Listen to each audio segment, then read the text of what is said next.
God is not waiting for you to be better for God to love you. The possibilities are beautiful, and so are you. Realize that you are that spark of God that will change everything for the better and help you find ever new joy and unending bliss. Hi, I'm Shivan Sarna, and you are watching The Shivan Show, Health, Wealth, and Wisdom. Today, we are going to be talking about some of the tips that I have received over time, conversations that changed me, advice I want to pass on to you that is not the typical advice. Health, Wealth, Wisdom edition. So it's a combo. I am going to start out with number one, which is so important. God is not waiting for you to be better to be loved. Meaning, this has to do with God loving you. God isn't punishing you. God is not waiting for you to be worthy of God's love because you're already worthy. That is your nature. You are a soul. You are a spark of the infinite. All that terminology, if you're familiar with it, you and God are one. There is no way that you cannot be loved by God. So let me tell you a little story about how this changed my life about 4 years ago. I was sitting at a meditation service. It was 3 hours long. And I was like, oh, I don't know if I'm going to be able to do this. I haven't meditated for 3 hours in a really long time. I'm meditating, and periodically the monastic, the nun, Sister Ranjana, she had a little bit of a lesson to share. What she did say that was the big zoinks zinger wow was God is not waiting for you to be better for God to love you. It was like years, eons, perhaps, who knows, lifetimes of tension left my ego. What are the implications of that? And it didn't take me long. I was not receiving God's love as much as God's love was available to me because I was blocking it. I was like, in order to really receive that much love, I must do this, or I have to get better at that. I need to clean up this. But it did not mean that God didn't love me. And this may sound very obvious to you, but in that moment, it changed something within me. And so I just want to invite you to sit with that and to be curious about that and try it on for size. If it helps you, yay. Okay, next. We are going to a totally different topic. So that's sort of a wisdom topic, right? This is going to be all over the place. This has to do with some advice I received when I was looking for my very first job out of college. I went to a headhunter. I was so unsupervised. It's not even funny. How did I ever end up working for a U.S. Senate campaign who won? And then he invited me to go to Washington as a political fundraiser. And I said, oh, heck no, but thank you so much for the invite. I mean, I was in my 20s. But when I was looking for a job, I went to this headhunter in Tampa, and I had nothing on my resume. I mean, very little. University of Florida, business school, marketing degree. I had done an internship like at a local ad agency. She kind of sized me up. She said, well, I think you'd be really good at sales. I was like, yuck, how distasteful. I'm like 19 or 20. No, you should really think about it. Like, I get that you don't think that it's a good idea, but I'm telling you, real world, it is. And it's the only time that you can create unlimited income. I got her point.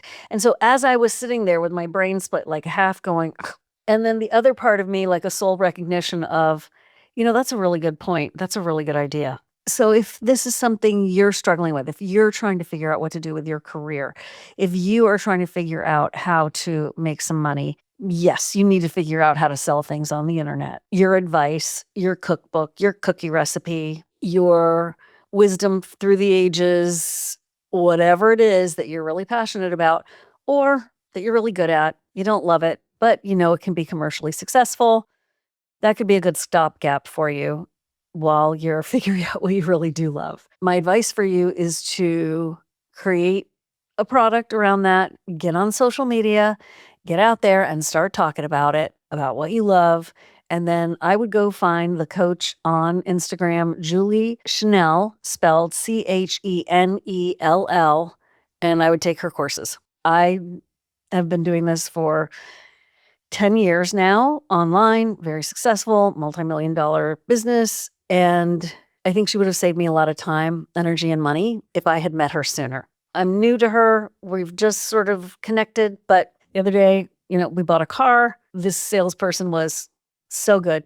Young woman. She had a lot of great ideas. And I had walked in with my research done by going to Instagram and looking at women and men who were car salespeople giving their insider tips about how to get the best deal on a car. But they were kind of like counterculture. They were like, here's the best thing to do. Like, they weren't trying to sell me that car. They were helping me buy a car in general and trying to get followers. And it worked. I did the exact thing that 5 of them told me to do. It was kind of repetitive, these different ideas. And theoretically, we should have called and done all the negotiation in advance, because that is a very strong technique. But we were running errands and we were just like, you know what? We'll just go run in. We won't buy a car that day. Ha ha ha. But we did get an excellent deal and an excellent interest rate and had a good experience. I told her that she really needed to make a mini course on how to get the best deal on buying a car. And she's like, "Oh, that's a good idea. I could do this. I could do this. Oh yeah." She kept saying like, "But how do you get the money?" And I'm like, "Well, there's these automations that you can do, and it all sounds really complicated, but it's really not that complicated." She just was like, "Yeah, but how do I get the money?" I mean, she must have said, "How do I get the money?" like 5 times. I'm like, "No, you don't understand. There are people that will teach you how to do that. And it is not hard. And people who are not as smart as you are making money online through the techniques I have described for you today." So I hope she's done it. I hope you will do it. And one of the best coaches out there for what I've just been talking about is Julie. Check her out. Funnel Gorgeous is one of her businesses. So I have another thing that I wanted to talk to you about regarding finances. And this is a huge topic, and I'm going to do multiple shows about this, but that is managing elder care. So the United States is grossly underprepared for the aging population. You may be acutely familiar with this because you're taking care of someone, and I just want you to know I see you and I am with you. The statistics about the designated daughter or the default daughter who is taking care of an older relative is wild. There are a lot of reasons why. You can imagine proximity. No one else wants to take it on. Not enough money for proper caregiving. Caregiving is a skill. You can love someone and not be a good caregiver. Just think about that. And you may be thinking, "Oh, that's ridiculous. I'd be a great caregiver." Yeah, but do you want to do that? And does your loved one want you to do that? I would not want my loved one caring for me in that biological way. It changes relationships, it changes dynamics. It's just such a tough situation. I just went through it in the past month with someone who was in the hospital for 10 days, and it was just very, very difficult. I don't want that for anyone, for her, for you, to be ill-equipped for that. Okay, again, like I said, that's going to be a couple of upcoming episodes. One of the things about that is if you have someone who doesn't have money and needs care and qualifies for Medicaid, Medicare is one thing, Medicaid, think about it as like you need aid, is when someone has a income of a certain low threshold and no assets, and you get assistance. I'm thinking mainly of elder care because it also applies to certain people with disabilities, but that aren't elderly. You could get support medically. It could be nursing care, and it would be paid for by Medicaid. The main point here is the application process is robust, to say the least. And they do a look back of the finances of that person for 5 years. The IRS, as I recall, they only want you or need you to keep your records for 3 years. But if you're doing a Medicaid application, you need to get records for 5 years. Multiple bank accounts, sales of assets, sale of a car, sale of a home, just tons and tons and tons of details. It's wild, the amount of information they need. Why are they doing that? They're trying to make sure that you haven't, or that person hasn't, given away all of their assets so that they fall into that threshold, the low threshold, so that they can't get free medical assistance aid, Medicaid, and take advantage of the system. So what they need is what's gone on financially for 5 years. Yes, and there's a whole health qualification too, an assessment that this person would need to go through, showing that they need the support. What I'm trying to get at here is that you need to keep those records, credit card statements, bank statements. So I did this application for the person I'm referring to, and in my brain, for efficiency, I thought, you know what, I'll just send them the first couple of pages of the statement of the bank, like just the ones that have information on it, not the ones that say this page was intentionally left blank. But do you know what? They want those pages.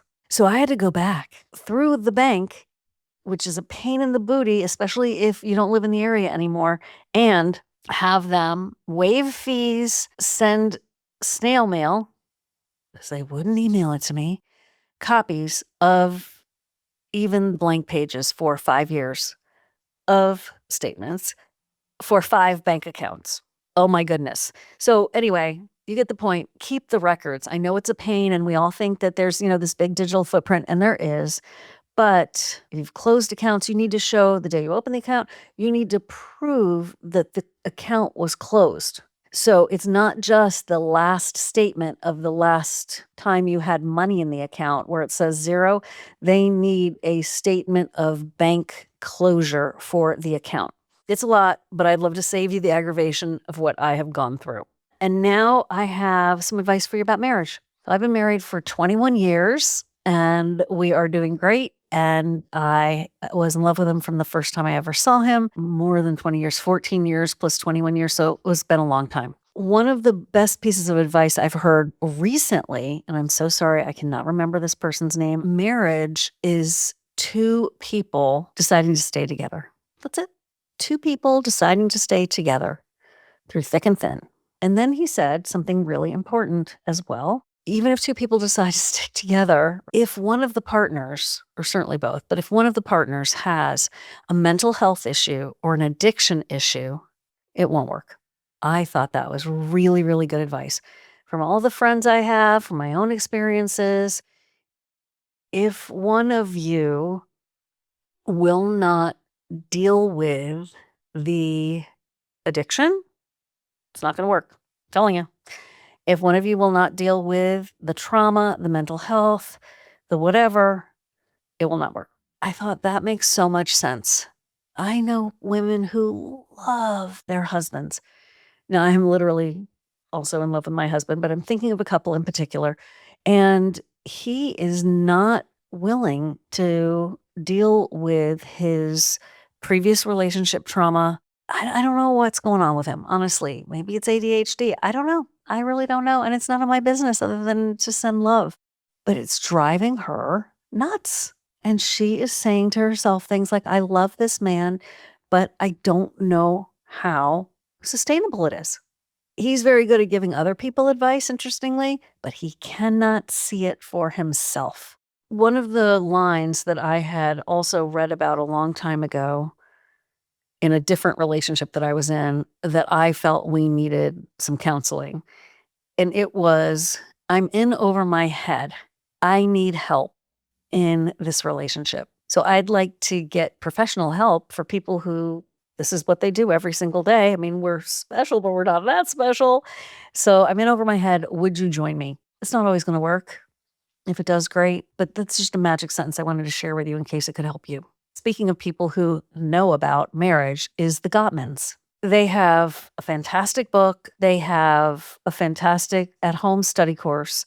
And then they have coaches that go around the country and teach over a weekend about how to communicate and how to be married based on their research. David and I have, looked at their stuff before. We've bought the course and we poked at some of the lessons. Like we weren't like A+ students or anything, but we enjoyed it and we've used some of the techniques over time just to make communication more elegant, graceful, and easy. David suggested last year that we go to one of the weekends.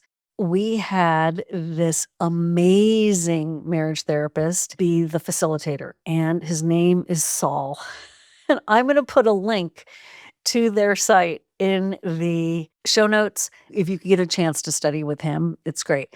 It was a room of maybe 14 tables, and a couple at each table with enough room to have your conversations be fairly private. Some people left the room when they were doing the exercises. It was fantastic. For the times when we have had stress, I wish we had had these tools. I will link it below because it was life-changing. And I wanted all of my friends who are married to take this weekend course. You laugh, you cry, you connect. I sound like I'm writing their brochure. You're not sitting there talking about the bedroom too much. You're not, or listening to you're not cringing a lot. I think obviously that's very, very important when you're going to go to something that you feel like, oh my gosh, I'm about to be super vulnerable for 48 hours. Eesh. And it was 10 out of 10. Girlfriends. If you have some friends that you haven't been in contact with for a while and you love talking to them, but you're so busy, you really, really just don't have time, do some micro visits, do some quick texts, get the kindling going on that fire again. Your girlfriends are a source of love and light in your being that can lift you up and can feed your energy. It is so important to maintain those friendships. And I know it's hard. Please, I know it is hard. And I miss so many of my girlfriends. And what I've started to do is just pick up the phone and call them. Even just leave them a voice text. Micro visits. Hello, thinking of you. To just kind of get that vibe going again if you haven't been in touch. Maybe you're great at it. You guys talk all the time and you have that regular lunch date or dinner date or get together on Zoom or whatever. I am working on it.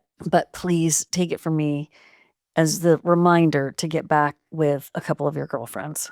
You may realize that, you're not as close as you used to be, not just because it's been a while since you talked, but because your lives have gone in totally different directions. But the ones whose value systems you do share, I think it's really important to stay connected. And all the studies show the more social interactions that are meaningful, the better your life is, the longer you live a healthy life. I don't want to live forever, and I certainly don't want to live a long life if it's not a healthy life. And last and certainly not least, just as we wrap up this episode of the Shivan Show with health, wealth, wisdom, this falls in the category of definitely wisdom, and that is learn how to meditate. Please go to selfrealizationfellowship.com. There's so many resources there. Click on Learn How to Meditate and start. You've heard about it. You know it's a good idea. By the way, meditation while you're gardening is concentration, relaxation, focus. It is not meditation. And that word is thrown around like crazy. And it's wonderful. You should garden, okay? Yes, and you should exercise, and you should walk, and you should be one with nature out in the fields and in the forests and at the beach. But this is the scientific yogic techniques of meditation, no matter what flavor religion you are or no matter what you were raised with, that helps you to reconnect with the divine so that you can do self-realization, realize that you are that spark of God, and reconnect, because that will change everything for the better and help you find ever new joy and unending bliss. Woo! The possibilities are beautiful, and so are you. Thanks. See you next time. So that's a wrap on today's episode. Thank you so much for being here. It genuinely means everything to me. If something in this conversation sparks something for you, share it with a woman or a guy in your life who needs to hear it. That's how this show grows. That's how we heal the planet together. And that's how we really connect. For more resources, free tools, and everything we talked about today, head over to shivansarna.com. That's ShivanSarna.com. It's all there waiting for you. And until next time, keep asking the questions, keep finding the answers. You deserve the full picture and the very best. Namaste.